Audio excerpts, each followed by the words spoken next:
This is message received. That message was received. I believe it was fuck you. Man, again, this has a lot of dread. But Peridot's now a crystal gem, yay! Yeah. I'll let you go first. I'm torn because I kind of liked her like sitting on the fence.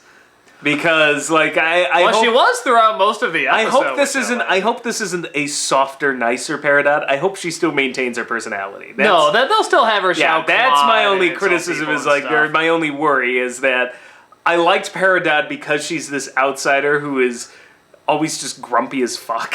Well, it ends with her on the ground covering herself. Yeah, no, I like that ending. So that gave me hope.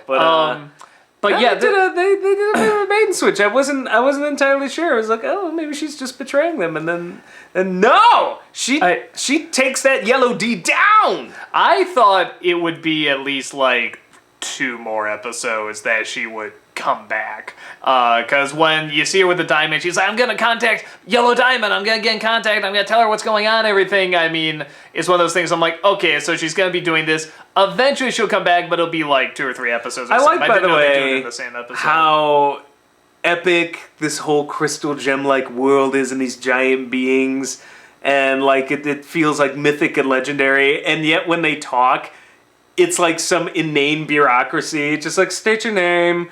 Who are you? Give me the phone. Give me the diamond phone. Like, listen here, you got a job. I'm like, it somehow still works. Like, Jupiter said, take notes. No, it really works because I like that it's showing, kind of this bureaucracy. It's showing how small they really are in the grand scheme of things, but it also shows how much these small people can do. And that's why I like, you have people who are small literally in size and then small in...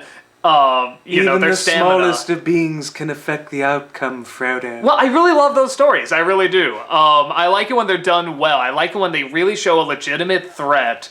Because we've seen this all the time. Oh, well, they're nothing. They can't get... They're just, so minuscule. And we've seen what minuscule people can do. And what, they can do when they can get others together and they can inspire and they can, especially with the internet. We've seen that a lot.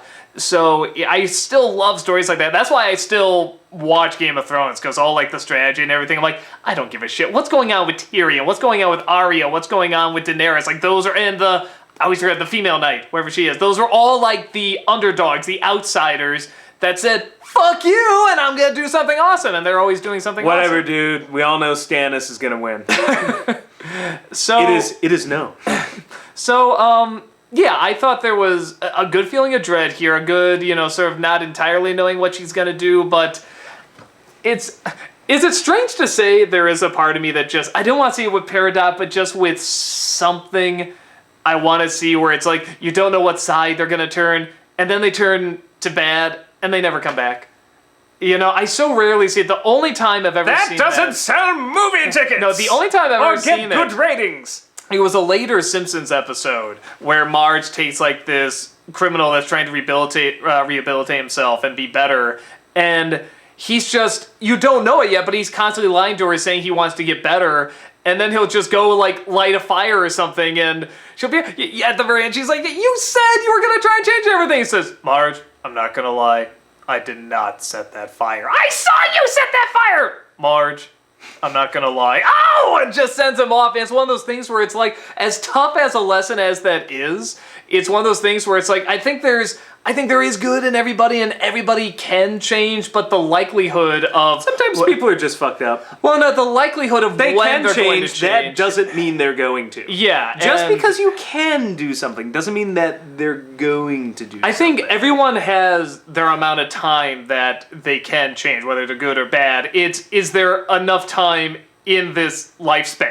It could take 100 years for someone to change. If they live that long, maybe, but... We're fucked. We know that. Yeah, I mean, there's no changing us. We're just assholes. But it's one of those things where... The 80s ruined us. I think because we are raised on so many shows and stories and stuff that say people can change for the good. Yes, they can.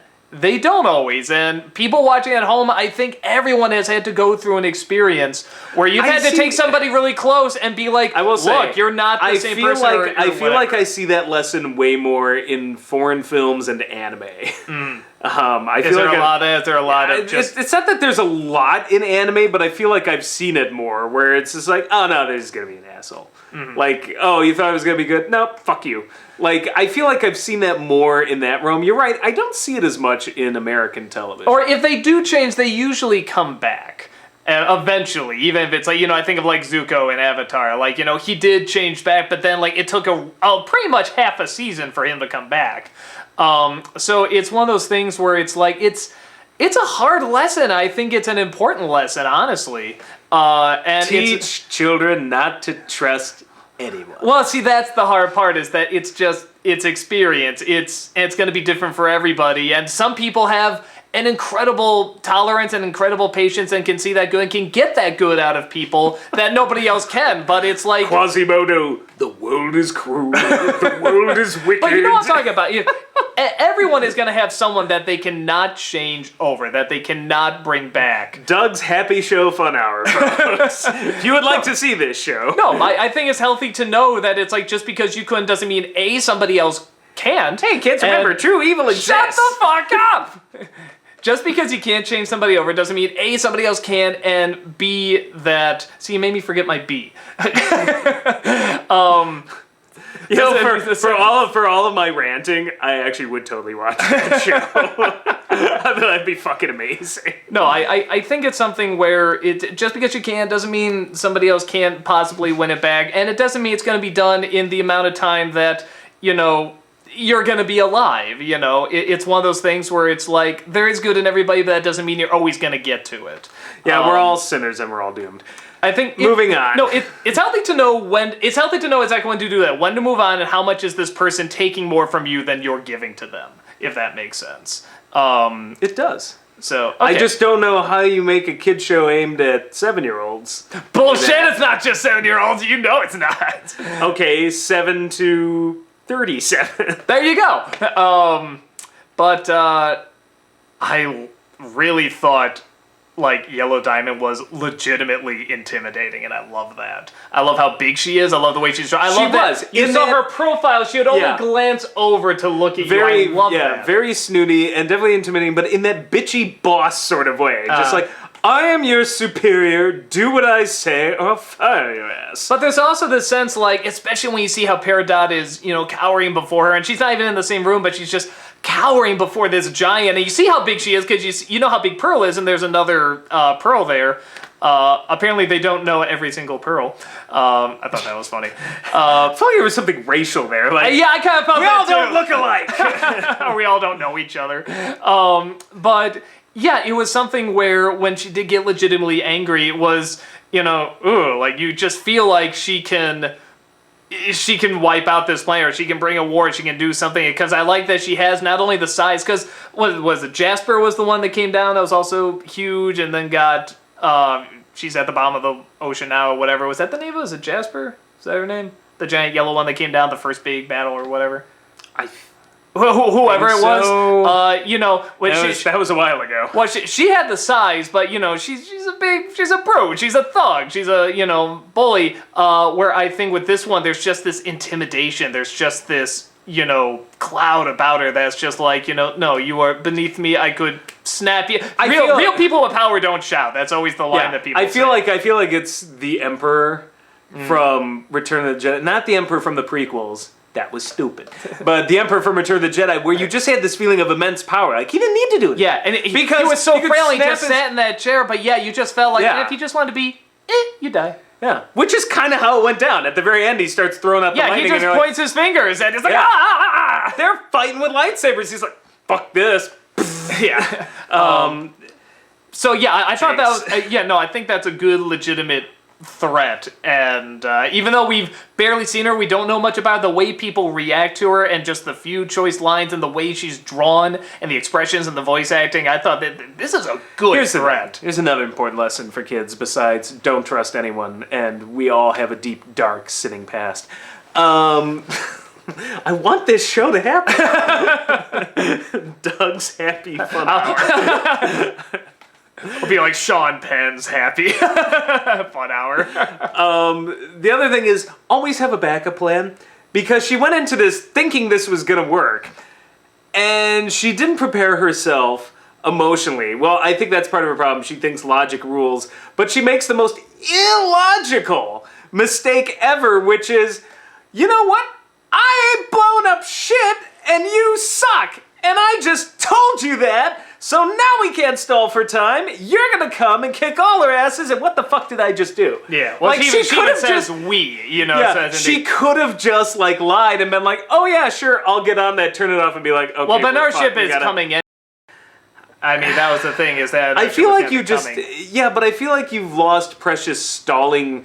In this case, she's the one who's just like, every minute counts. And she just lost more precious stalling minutes. Even if the ship comes, they still got to figure out what's going on, and now they know exactly what's going on, because she just told Well, and this is why I like the connection with the last episode, because you know she's on this emotional high, where it's like, you know, it's almost like she saw her roots again, and she wanted to return back to that nostalgia and everything, and she just panicked. For the character, she had a complete meltdown. Like, knowing what we know about Peridot, she had a meltdown, and it makes total sense. But it is one of those things where I'm like, no, you just showed all your cards. One missed opportunity when she said, you know, and there's things out here, and we're going to protect it. I wanted Yellow Diamond just go, we.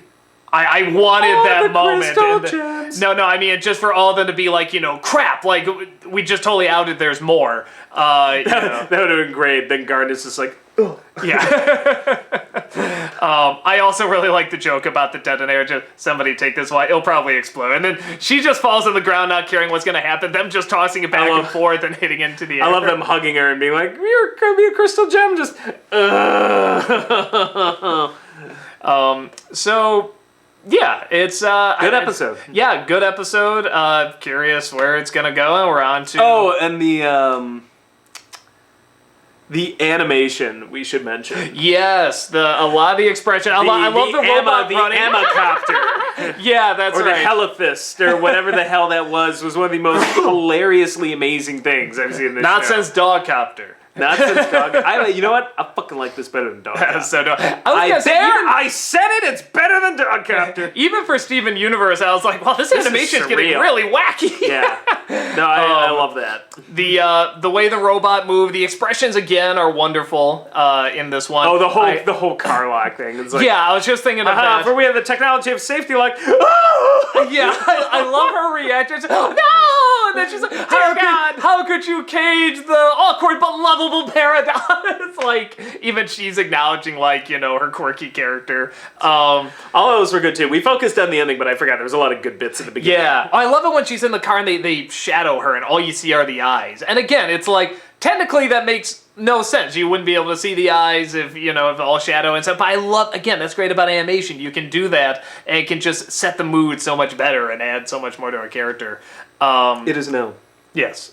So, good episode, and definitely looking forward to the last one of, I guess, the season, or before the hiatus. According to, like, my Wikipedia thing, it's like, we're still technically on season 2, but then people are telling me it's like season 3 or 4. I don't know, but there's another Steven bomb coming, which sounds like some sort of goofy terrorist threat to me, but that's what they call them. So, yeah, they call them Steven bombs, where it's a whole bunch of episodes at once. Oh, okay. Now I just imagine like these little bombs with the face of Steven. It's like,